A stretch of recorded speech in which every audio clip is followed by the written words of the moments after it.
শাহজাহান শেখের মতো বেতাজ বাদশা ফাঁদে পড়ে গিয়েছে, এখন জেলের ভাত খাচ্ছে। কবে জেল থেকে বার হবে? সূর্যর আলো কবে দেখবে? খোলা আকাশের আলো। এখন তো সূর্য তো পাচ্ছে, কিন্তু খোলা আকাশের আলো। মুক্ত বাতাস কবে পাবে? আমিও বলতে পারছি না,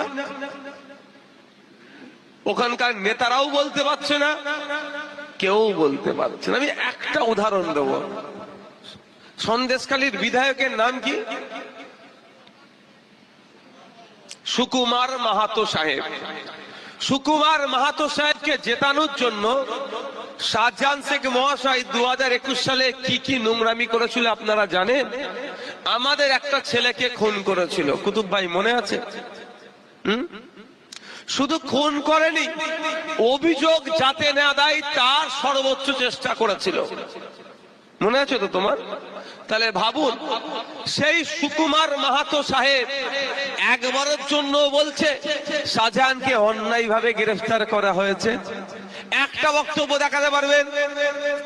সিঙ্গেল তার কমেন্ট আমাকে দেখাতে পারবেন যে সুকুমার মাহাতো সাহেব বলেছেন যে শাহজাহানকে অন্যায়ভাবে গ্রেফতার করা হয়েছে?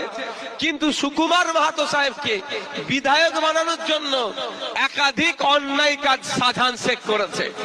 আজকে শাহজাহান শেখ গাড্ডায় পড়ে গেল, সুকুমার মাহাতো সাহেব নতুন দল তৈরি, মানে নতুন তার টিমের লোককে